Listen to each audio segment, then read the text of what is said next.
નમસ્કાર વિદ્યાર્થી મિત્રો, સ્કાય ઇન્ટરનેશનલ મોન્ટેસરી દ્વારા ચાલી રહેલા ઓનલાઈન શિક્ષણમાં હું મેહુલ યાદવ આપ સર્વેનું હાર્દિક સ્વાગત કરું છું. વિદ્યાર્થી મિત્રો, આપણે પ્રથમ વિશ્વયુદ્ધ વિશેની ચર્ચા કરી રહ્યા છીએ, જેમાં આપણે પ્રથમ વિશ્વયુદ્ધના કારણો અને પરિબળો શું હતા એના વિશેની ચર્ચા કરી ગયા છીએ. આજે આપણે થોડા આગળ જઈએ અને પ્રથમ વિશ્વયુદ્ધની ઘટના તેમજ તેના પરિણામો શું આવ્યા હતા એના વિશેની ચર્ચા કરીએ. તો કે આપણે સૌએ જાણીએ છીએ અને ગયા તાસમાં પણ આપણે પ્રશ્નોત્તરી દ્વારા પણ ચર્ચા કરી છે, બરાબર. તેમ છતાં પણ થોડું પાછું રિવાઇઝ કરી લઈએ આપણે કે ભાઈ પ્રથમ વિશ્વયુદ્ધ એ મિત્ર રાષ્ટ્રો અને ધરી રાષ્ટ્રો વચ્ચે થયું હતું 1914થી લઈ અને 1918 સુધી.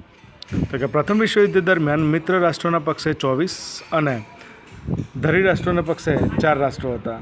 જો કે આ બધી ચર્ચા આપણે કરી ગયા છીએ, બરાબર. એના સ્કીપ કરી અને થોડુંક આગળ જઈએ અને એના પરિણામો વિશેની ચર્ચા કરીએ. તો શું પરિણામ આવે? પ્રથમ વિશ્વયુદ્ધ કર્યું એનાથી શું પરિણામ આવે અને શું ઘટનાઓ બની? તો કે પ્રથમ જાનમાલની હાનિ શું થયું હતું? ભાઈ કે કેટલા લોકો ઘવાયા હતા અને કેટલા લોકોના જીવ ગુમાવ્યા હતા? તો લગભગ 6.5 કરોડ લોકોના યુદ્ધમાં ભાગ લીધો હતો. કેટલા ભાઈ? 6.5 કરોડ. અંદાજે 1 કરોડ લોકો મૃત્યુ પામ્યા, 2 કરોડ લોકો ઘવાયા અને 70 લાખ લોકો કાયમ માટે અપંગ બન્યા. યુદ્ધ બાદ રોગચાળો, ભૂખમરો, હત્યાકાંડને લીધે મરનારની સંખ્યા વધારે હતી અને યુદ્ધના કુલ ખર્ચનો આંકડો તો ખૂબ જ હતો. શું તો ભાઈ? તો કે ઘણા લોકો મરી ગયા, ઘણા લોકો અપંગ લાઈફ ટાઈમમાં, એટલે કે જીવનભર લાઈફ ટાઈમ એ અપંગ બની ગયા. ઘણા બધા તો એવા હતા કે જેમને ભૂખમરાને કારણે, રોગચાળાના કારણે બીમાર પડ્યા અને બહુ બધું મસ્ત મોટું કહેવાય શકાય એવું નુકસાન થયું. સામાજિક પરિવર્તન શું આવ્યું યુદ્ધના પરિણામે? તો કે વિશ્વમાં દરેક રાષ્ટ્રોમાં યુદ્ધમાં દરમિયાન પુરુષો યુદ્ધના મોરચે હોવાથી કૌટુંબિક અને વ્યાવસાયિક જે જવાબદારીઓ છે એ સ્ત્રીઓના માથે આવી છે ને ભાઈ. હવે પુરુષો યુદ્ધ કરવા જાય, પરિણામે સ્ત્રીઓ શું કરે? તો સ્ત્રીઓના માટે ઘર ચલાવવા માટેની જવાબદારી આવી ગઈ. ઘરની 4 દિવાલોમાંથી સ્ત્રીઓને બહાર આવી વ્યવસાયિક ક્ષેત્રે સફળતાપૂર્વક જવાબદારી સંભાળી. અને પુરુષ કમાવા જ્યારે યુદ્ધ લડવા જતા રહે તો ઘર ચલાવવા માટે સ્ત્રીઓએ ભાઈ શું કરવું પડે? ઘર ચલાવવા માટે થઈ અને એમને વ્યવસાય કરવો પડે અને વ્યવસાય ક્ષેત્રે એમને આગળ આવવું પડ્યું. તેનાથી તેમના પુરુષ સમોવડી હોવાનો આત્મવિશ્વાસમાં વધારો થયો અને તેમનામાં સમાનતાની લાગણી જમી. તેઓ પણ પુરુષો જેટલી સક્ષમ છે એ વસ્તુ ત્યાંથી સાબિત થઈ. પરિણામે સ્ત્રી મતાધિકારની માંગ ઉઠી. યુદ્ધ દરમિયાન જીવન જરૂરિયાતી ચીજવસ્તુઓનું ઉત્પાદન ઘટ્યું હતું.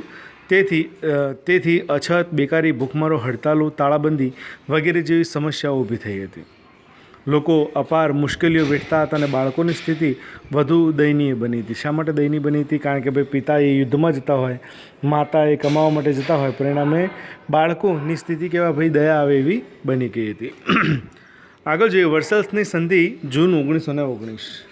એવું કહેવામાં આવે છે કે જે વર્સલ્સની સંધિ હતી એ દ્વિતીય વિશ્વયુદ્ધ માટે જે કહેવાય ને પરિણામ હોય એમ કહી શકાતું હતું. મુખ્ય કારણ હોય એવું કહી શકાતું. તો શું હતું વર્સલ્સની સંધિમાં? તો કે પ્રથમ વિશ્વયુદ્ધના અંતિમ ચરણમાં જર્મની દ્વારા મિત્ર રાષ્ટ્રોની બિનશરતી જે શરણાગતિ હતી એને સ્વીકારતા યુદ્ધનો અંત આવી ગયો. આપણે આગળ પણ જોઈ ગયા કે યુદ્ધમાં કઈ રીતે અંત આવ્યો કે પોતે જીતી શકતા ન હતા અને પોતે શું કરી દીધું ભાઈ? શરણાગતિ લઈ લીધી હતી, એટલે કે એમના શરણમાં જતા રહ્યા હતા. ત્યારબાદ મિત્ર રાષ્ટ્રોએ રાજધાની પેરિસ ખાતે એક શાંતિ પ્રક્રિયા હાથ ધરી. તેમાં 58 જેટલા કમિશનો રચાયા હતા અને 145 જેટલી બેઠકો યોજવામાં આવી હતી. અને ફરી પાછું શું થાય છે? એક મિત્ર રાષ્ટ્રોની રાજધાની પેરિસ ખાતે એક સંગઠન ભેગું થાય છે અને એમાં સંધિ થાય છે, જે શાંતિ પ્રક્રિયા, એટલે કે હવેથી આ યુદ્ધ થશે નહીં અને હવે કોઈ દેશ યુદ્ધમાં ભાગ લેશે નહીં એ માટે થઈ અને કમિશનો રચાયા અને એમાં 145 જેટલી બેઠકો કરવામાં આવી. પેરિસની શાંતિ સંમેલનમાં જર્મની સાથે સમજૂતી કરવામાં આવી હતી કે વર્સેલ્સના શીશ મહેલ, એટલે કે મિરર પેલેસમાં કરવામાં આવી હોવાથી તેને વર્સેલ્સની સંધિ કહેવામાં આવે છે. અને આ જે હતી એ શું હતી ભાઈ? જે શાંતિ પ્રક્રિયા મેં વાત કરી પહેલાં, એ ક્યાં કરવામાં આવી હતી? કે પેરિસમાં શાંતિ સંમેલનમાં કરવામાં આવી હતી અને પરિણામે વર્સેલ્સનું જે શીશ મહેલ છે, મિરર પેલેસ કહેવાય છે, અને એમાં કરવામાં આવી હતી. તેથી તેને વર્સેલ્સની સંધિ તરીકે ઓળખવામાં આવે છે. આ સંધિમાં 4 પ્રકારની જે કહેવાય ને ગોઠવણીઓ થઈ હતી, એટલે કે જોગવાઈ થઈ હતી. પહેલી હતી તો કે પ્રાદેશિક વ્યવસ્થા, પ્રદેશોની કઈ રીતે વ્યવસ્થા કરી, કયા પ્રદેશોને કયા સુધી સીમિત રાખવા એના વિશેની ચર્ચા. લશ્કરમાં ઘટાડો અને નિશસ્ત્રીકરણ. લશ્કરમાં હવે ભાઈ જેટલા લશ્કરમાં વધારો હતો એ લશ્કરમાં ઘટાડો કરો અને શસ્ત્રો જેટલા પણ બનાવ્યા હતા એટલા ઓછા કરી દેવા, એના વિશેની ચર્ચા. યુદ્ધના વળતરમાં હપ્તાની ગોઠવણી અને યુદ્ધ દંડ, બરાબર, યુદ્ધ થયું એ સમયે નુકસાન થયું હોય એનું વળતર કરવા માટેની જોગવાઈ કરવામાં આવી. અને બીજી અન્ય જોગવાઈઓ ઘણી બધી કરવામાં આવી હતી. તો કે આ સંધિમાં અમેરિકન પ્રમુખ વુડ્રો વિલ્સન, બ્રિટિશના વડાપ્રધાન લોર્ડ જ્યોર્જ અને ફ્રાન્સના વડા ક્લેમન્સોએ અને ઇટાલીના ઓર્નોએ મહત્ત્વની કામગીરી કરી.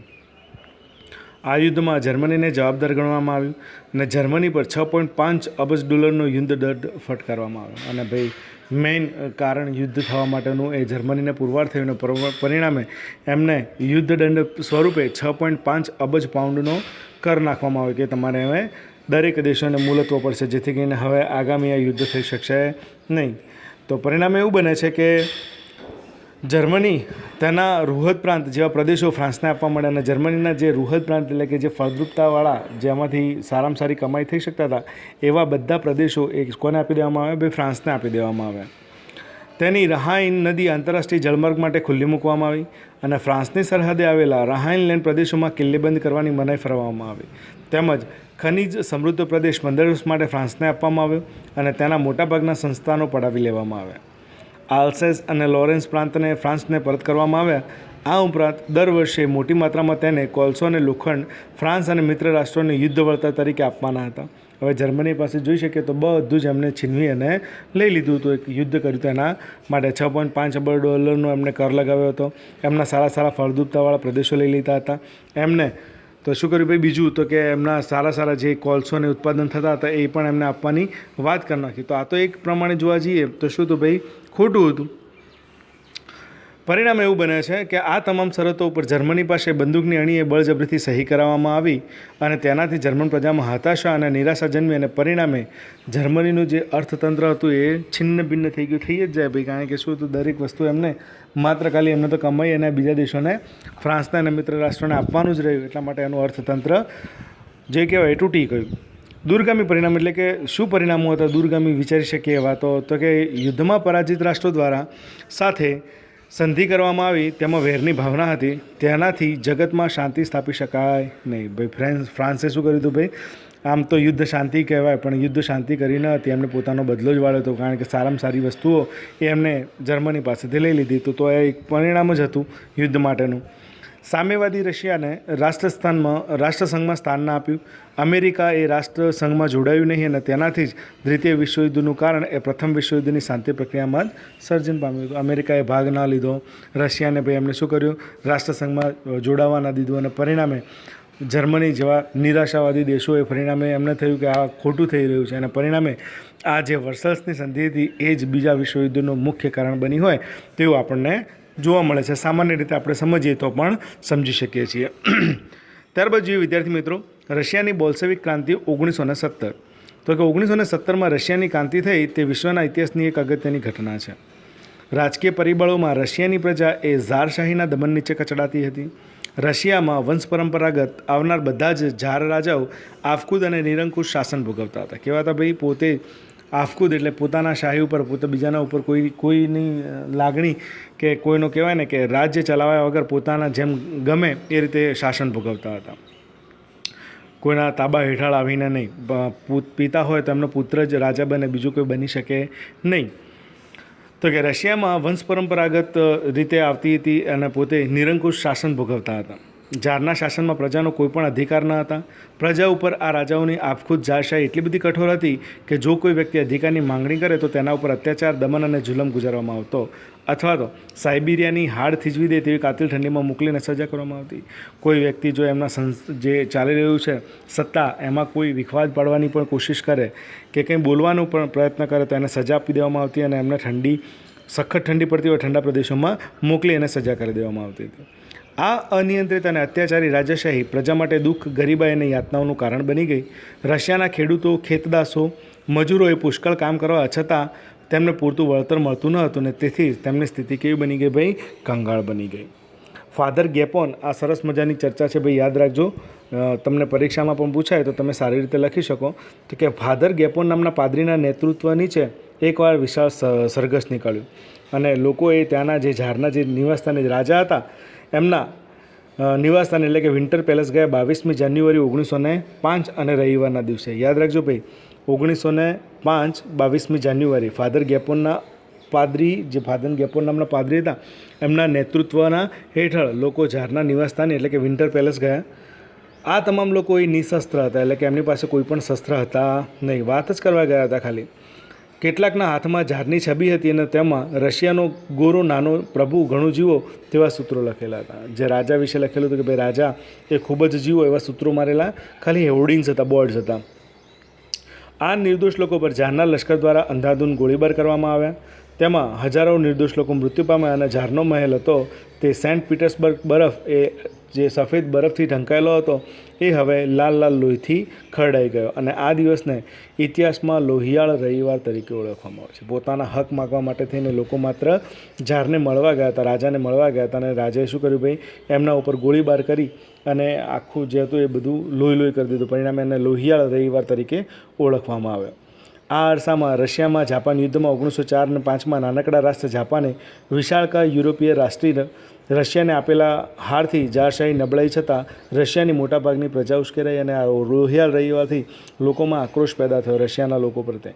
પરિણામે રશિયન પ્રજાના રોષ પારખી અને શાંત કરવા માટે વર્ષોથી નહીં બોલાયેલી ડૂમા ધારાસભા બોલાવવાની જાહેરાત. હવે આ શું કરું ભાઈ, આટલી થોડા ઘણા લોકો હોય તો સમજાવી શકાય, પણ આખો ભાગ પ્રદેશ એ જો સામે પડી જાય તો એના માટે તો કંઈક આયોજન કરવું પડે. પરિણામે બહુ લાંબા સમયથી ડૂમા સભા જે નથી બોલાવી, એ પરિણામે ડૂમા સભા બોલાવવામાં આવી, ધારાસભા બોલાવવામાં આવી. સમયાંતરે 4 ડૂમા બોલાવવામાં આવી, પરંતુ તે પ્રજાના સંતોષ પમાડે તેવા કોઈ પગલાં ભરે અને પહેલાં જ બરખાસ્ત કરી લેવામાં આવી. લોકો હવે એ આ જે કહેવાય સભાથી પણ, ધારાસભાથી પણ માની શકે એમ હતા નહીં. લોકોનો આક્રોશ એટલો બધો હતો કે ભાઈ આ રીતે નિર્દોષ લોકોને, કેટલા બધા લોકોને તેઓએ મારી લો, કે એટલા પરિણામે લોકોમાં ગુસ્સો હતો એ શાંત પડી શકે એમ ન હતો. પરિણામે બને છે એવું કે 8મી માર્ચ 1970ના દિવસે પેટ્રોગાર્ડના કચડાયેલા કામદારોને હડતાલ પાડી, ત્યારે આ ઘટનાને દબાવી દેવા માટે ઝારના લશ્કરને મોકલવામાં આવ્યું. પરંતુ લશ્કરી ગોળીબાર કરવાની ના પાડી, કારણ કે લશ્કરમાં પણ માણસો જ હતા. પરિણામે ક્રાંતિનો આરંભ થયો અને પરિણામે જે લોકોને ગોળી મારવાનો ઓર્ડર આપવામાં આવ્યો તો એમને પણ ગોળી ના ચલાવીને પરિણામે આ ક્રાંતિ ઊભી થઈ. ઝારશાહીના પતન બાદ કેરેન્સ્કીના નેતૃત્વવાળી મેન્સેવિક પક્ષ એટલે કે લઘુમતીના હાથમાં સત્તા આવી અને ઝારશાહીનો જે લાંબા સમયથી સત્તા ચાલી રહી હતી, બરાબર, વારસદાર તરીકે, એ સત્તાનો અંત આવ્યો. ઝારશાહીનું પતન થતાં એકમાત્ર લેનિન સિવાય રશિયાના તમામ લોકો ખુશ હતા. પરંતુ લેનિને કાર્લ માર્ક્સની વિચારસરણીના પરિણામે શ્રમજીવીઓના વર્ચસ્વમાં માનતો હતો. હવે કાર્લ માર્ક્સ, હિટલર એ બધા પણ આવશે કે જે પોતાની સત્તા માટે થઈ અને પોતાના અલગ અલગ વિચાર મંતવ્યો રાખતા હતા. એ પાઠ 3માં આપણે વધારે સારી રીતે સમજીશું. જ્યારે મેન્સેવિક પક્ષમાં મધ્યમ વર્ગના લોકોને વર્ચસ્વ ધરાવતા હતા.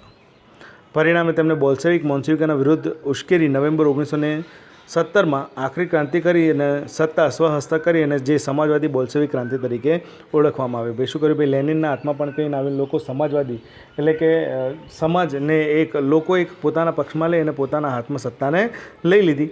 આમ ઝારશાહીનો 300 વર્ષ જૂનો જે તખતો હતો એ હવે ઉખડી ગયો અને 300 વર્ષના ઇતિહાસમાં રશિયા પ્રથમ વખત ઝાર વિનાનું બની ગયું. એના પછી વિશ્વ શાંતિના પ્રયાસો. તો વિશ્વ શાંતિના પ્રયાસો શું કરવામાં આવે તો કે રાષ્ટ્રસંઘ દ્વારા રાષ્ટ્રસંઘ નીમવામાં આવ્યું. રાષ્ટ્રસંઘ શું તો એના વિશેની ચર્ચા કરીએ તો કે વિશ્વની ભયાનકતાને, વિશ્વના દેશોને વિશ્વ શાંતિની અનિવાર્યતા સમજાવી પડે તે માટે આંતરરાષ્ટ્રીય સંગઠનની આવશ્યકતા સમજાતા વિશ્વ શાંતિના દેશોમાં સત્વરે અને સક્રિયપણે વિચારવાની ફરજ પડી. આ જ રીતે જો ભાઈ વિશ્વ યુદ્ધો થતા રહે તો ભાઈ દેશ અને દુનિયામાંથી લોકો મરી જાય અને કશું રહે નહીં.